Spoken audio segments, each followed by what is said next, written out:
So 'Sarath చంద్ర' అది 'శ్రీమంతుడు' cinema తన స్టోరీని కాపీ చేసి తీశారని చెప్పేసి డైరెక్టర్ కొరటాల శివ గారి పైన కంప్లెయింట్ చేయడం చూసాం కదా! ఇప్పుడు ఆయన మహేష్ బాబు గారి పైన కూడా కంప్లెయింట్ చేయడానికి సుప్రీం కోర్ట్‌కి వెళ్తున్నారు సార్. మరి ఏం జరగొచ్చంటారు? ఎందుకు మహేష్ బాబు గారి పైన కంప్లెయింట్ చేస్తున్నారు సార్? ఇదొక వింత కేసుగా చెప్పుకోవచ్చు. మామూలుగా అయితే ఇలాంటి కేసులు ఇంత దూరం వెళ్ళవు. అవును. అనేకం జరిగాయి తెలుగు ఇండస్ట్రీలో. మామూలుగా ఏం జరుగుతుందంటే తెలుగు ఇండస్ట్రీలో ఎవరైనా అసిస్టెంట్ డైరెక్టర్లు కథ రాయాలనుకుంటే కథ రాసి వాళ్ళకి మెంబర్షిప్ ఉంటే డైరెక్షన్ డిపార్ట్మెంట్లో వాళ్ళు ఏం చేస్తారంటే ఆ మెంబర్షిప్ ద్వారా రైటర్స్ డిపార్ట్మెంట్కి వెళ్ళి ఈ కథని రిజిస్టర్ చేసుకుంటారు. అంటే రైటర్స్ డిపార్ట్మెంట్లో కథ రిజిస్టర్ చేసుకోవాలంటే ఆ సంఘంలో సభ్యుడిగా ఉండాల్సిన అవసరం ఏం లేదు. డైరెక్షన్ డిపార్ట్మెంట్లో ఉన్నా కూడా వాళ్ళ దగ్గర నోటీసు సర్టిఫికేట్ తీసుకొని అక్కడికి వెళ్ళి ఆ కార్డు చూపించి అక్కడ రిజిస్ట్రేషన్ చేసుకోవచ్చు. అక్కడ ఏం చేస్తారంటే మన పేజీలను బట్టి డబ్బులు కట్టాలి. మినిమం ఇంత అని ఉంటుంది. ఆ డబ్బులు కట్టినాక మనం ఎన్ని పేజీలు ఉంటే అన్ని పేజీల్లో ప్రతి దాని మీద స్టాంప్ వేసి ఇద్దరు డైరెక్షన్ రైటర్స్ డిపార్ట్మెంట్కి సంబంధించిన సెక్రటరీ కానీ లేదా అధ్యక్షుడు కానీ ఎవరో ఒక ఇద్దరు సంతకాలు చేస్తారు. ఆ స్క్రిప్ట్ కానీ వాళ్ళు ఏం చూడరు, చదవరు. సంతకాలు చేసేసి డేట్ వేసి రిసీట్ వేసి మనకి ఇచ్చేస్తారు. సో మన కథ ఎవరైనా కాపీ కొట్టినారన్నప్పుడు మనం పోయి డైరెక్షన్ రైటర్స్ డిపార్ట్మెంట్లో కంప్లైంట్ ఇవ్వచ్చు. అప్పుడు వాళ్ళు ఆ సినిమా చూస్తారు, ఈ స్క్రిప్ట్ కూడా చదువుతారు. ఏదైనా కాపీ కొట్టింది నిజమే అనుకున్నప్పుడు మాత్రం ఆ డైరెక్టర్కి పిలిపిస్తారు. ఇలాగ మీరు చెప్పారు, మీరు ఇది చేశారు అని చెప్తారు. అప్పుడు అతను కానీ ఏమి సమాధానం ఇవ్వకపోతే అప్పుడు కోర్టుకి వెళ్ళమని వాళ్ళే సలహా ఇస్తారు. వాళ్ళు ఒక నివేదిక కూడా ఇస్తారు. మామూలుగా ప్రొసీజర్ ఇది. జనరల్గా ఏం జరుగుతుంటాయంటే డైరెక్షన్ డిపార్ట్మెంటు ఈ రైటర్స్ డిపార్ట్మెంట్ కలిసి పంచాయతీ చేస్తారు.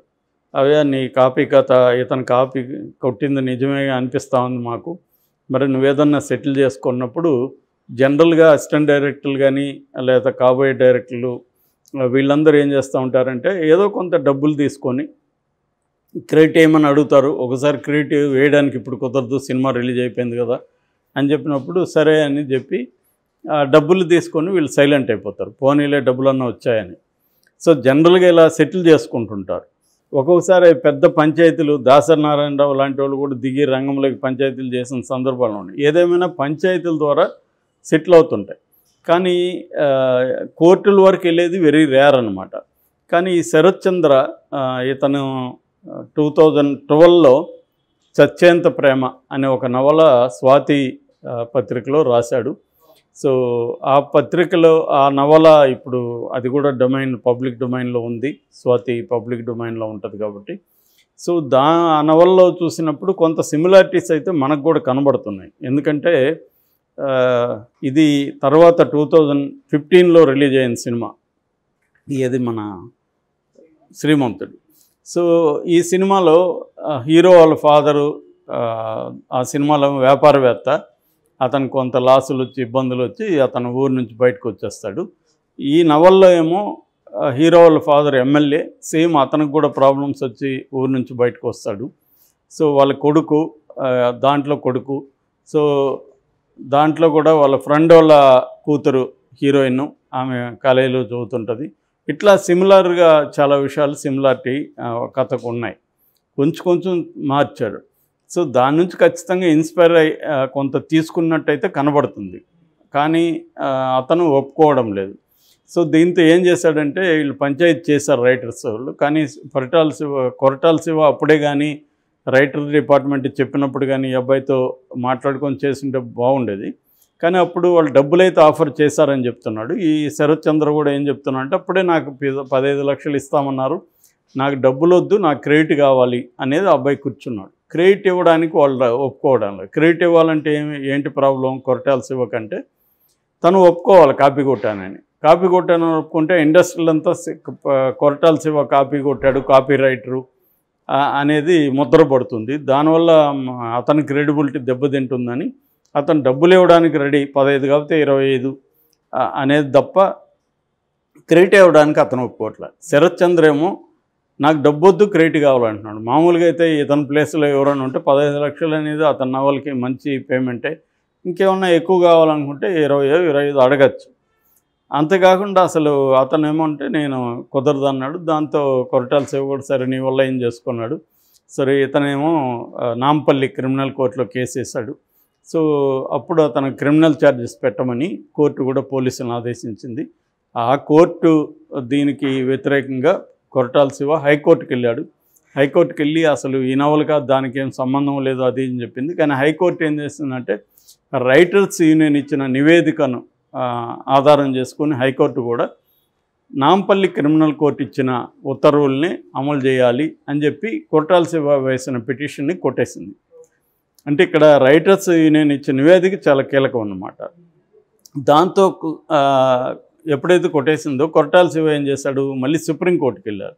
ఇక్కడ నిరంజన్ రెడ్డి మన వైసీపీ తరఫున రాజ్యసభ సభ్యుడు నిరంజన్ రెడ్డిని అడ్వకేట్ సుప్రీంకోర్టులో అతన్ని పెట్టుకొని సుప్రీంకోర్టుకి వేశారు. సుప్రీంకోర్టు కూడా హైకోర్టు నాంపల్లి కోర్టు ఏం చెప్పిందో అదే చెప్పింది. నువ్వు క్రిమినల్ ఛార్జెస్ ఎదుర్కోవాల్సింది, దీంట్లో ప్రైమా ఫేసి ఎవిడెన్స్ ఉంది, రైటర్స్ యూనియన్ వాళ్ళు ఇచ్చారు అనేది నువ్వు ప్రూవ్ చేసుకోవాల్సిందే ఇన్నోసెంట్ అనేది చెప్పారు. దాంతో ఇప్పుడు మళ్ళీ సర్కిల్లో మొదటికి వచ్చింది. మళ్ళీ ఇప్పుడు కొరటాల శివ వాళ్ళు శరత్ చంద్రకి పిలిచి సరే ఏదో డబ్బులు ఇస్తాము సెటిల్ చేసుకొని 25 కాబట్టి 50 ఇస్తాము అన్నట్టుగా వాళ్ళు చేస్తున్నాడు. ఇదంతా ఎందుకంటే అతనికి బాగా డిస్టర్బెన్స్ ఉంది. ఇప్పుడు దేవర సినిమా మీద కూడా దీని ఎఫెక్ట్ పడే అవకాశం ఉంది. ఎందుకంటే దేవర కథ కూడా కొరటాల శివ ఎక్కడ కొట్టేసి ఉంటాడు అనేది జనంలో టాక్ వస్తుంది. సో ఎందుకంటే ఆల్రెడీ అతను ఒక మెగా ఫ్లాప్ ఇచ్చాడు మెగాస్టార్తో ఆచార్య. సో ఇప్పుడు దేవరతో ప్రూవ్ చేసుకోవాల్సి ఉంటుంది, లేకపోతే అతనికి బాగా కెరీర్లో ఇబ్బంది అవుతుంది. సో అందుకని అతనికి వేరే గత్యంతరం లేక వచ్చినట్టు ఉంది. కానీ ఈ శరత్ చంద్ర పట్టు వదలట్లేదు. నువ్వు ఒప్పుకుంటే చాలా అంటున్నాడు. ఏది నువ్వు నాకు ఇప్పుడు క్రెడిట్ ఇచ్చినా ఈ పని పర్వాలేదు, ఈ కథ నేను ఇతని దగ్గర నుంచి కాపీ కొట్టాను అనేది బహిరంగంగా చెప్తే నేను విరమించుకుంటాను అంటున్నాడు. సో ఇప్పుడు కొరటాల శివ అలా చెప్పే పరిస్థితి ఆయనకి లేదు. అందుకని శరత్ చంద్ర ఈసారి ఏం చేస్తున్నా అంటే ప్రెజర్ పెట్టద్దామనేసి మహేష్ బాబు మీద కూడా నేను ఇప్పుడు సుప్రీంకోర్టుకి వెళ్తాను, మైత్రి మూవీస్ మీద మహేష్ బాబు మీద. మహేష్ బాబుకి ఈ సినిమాకి సంబంధం ఏంటి, ఆయన హీరోనే కదా, కథ అతను ఎక్కడ తీసుకొచ్చాడో మహేష్ బాబుకి ఎలా తెలుస్తుంది, ఈ నవల్ని ఎవరు చదువుతారు, స్వాతిని ఎంతమంది చదువుతారు, కాబట్టి మహేష్ బాబుకి ఏం సంబంధం అనేది అనుకోవచ్చు. కానీ మహేష్ బాబుకి సంబంధించిన జిఎంబి ఎంటర్టైన్మెంట్స్ దీంట్లో పార్ట్నర్షిప్ ఉండేది. కానీ నమ్రత ఇదంతా ముందే గ్రహించి మహేష్ బాబు పేరు తీసేసి ఆ జిఎంబి ఎంటర్టైన్మెంట్స్లోంచి గంగాధర్ అనే ఒక వ్యక్తి పేరు పెట్టేసింది.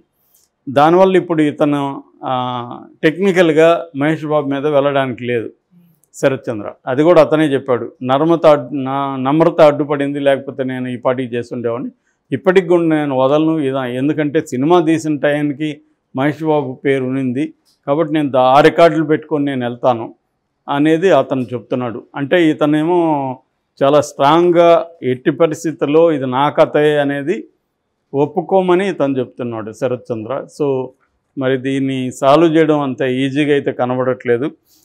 మరి జూనియర్ ఎన్టీఆర్ ఏమన్నా రంగంలోకి దిగుతాడా, ఈ శరత్ చంద్రతో మాట్లాడతాడా? ఎందుకంటే శరత్ చంద్రకు కూడా కొన్ని పొలిటికల్ పార్టీలు సపోర్ట్ ఉన్నాయని చెప్తున్నారు. మరి ఆ రకంగా ఏమన్నా శరత్ చంద్ర అని పెద్ద ఎత్తున పొలిటికల్ పార్టీస్లో నుంచి వాళ్ళని చెప్పి డబ్బులు తీసుకొని సెటిల్ చేసుకో, కేసు విత్డ్రా చేసుకో అని చెప్పిస్తారా అనేది చూడాలి. ఎందుకంటే ఇప్పుడు మహేష్ బాబును కూడా సుప్రీంకోర్టు వరకు లాగారనుకో, మహేష్ బాబు మీద కూడా నువ్వు కూడా ప్రొడ్యూసర్ కాబట్టి నీకు తెలిసినా తెలియకపోయినా బాధ్యత వహించాలి అనేది చెప్పిందనుకో రేపు చట్ట ప్రకారం, అప్పుడు అతను కూడా కోర్టుల చుట్టూ తిరగాల్సి వస్తుంది. అప్పుడు మహేష్ బాబు కూడా ఇది అనవసరమైన తలనొప్పులు, అంతకంటే ఏమో అవుతుందని కాదు, కానీ ఏదేమైనా ఫేస్ చేయాల్సిన కొరటాల శివ. ఎందుకంటే కొరటాల శివ పేరుతోనే ఆ కథ స్క్రీన్ ప్లే మాటలు దర్శకత్వం అనేది కొరటాల శివ పేరుతో ఉంది కాబట్టి అతనికే ఖచ్చితంగా ఇబ్బంది ఉంటుంది. మరి అతను ఒప్పుకుంటాడా అనేది చూడాలి. కొరటాల శివ ఒప్పుకుంటేమో అతనికి ఒక ప్రాబ్లము, ఒప్పుకోకపోతేమో క్రిమినల్ చర్యలు తీసుకోమంటున్నాడు.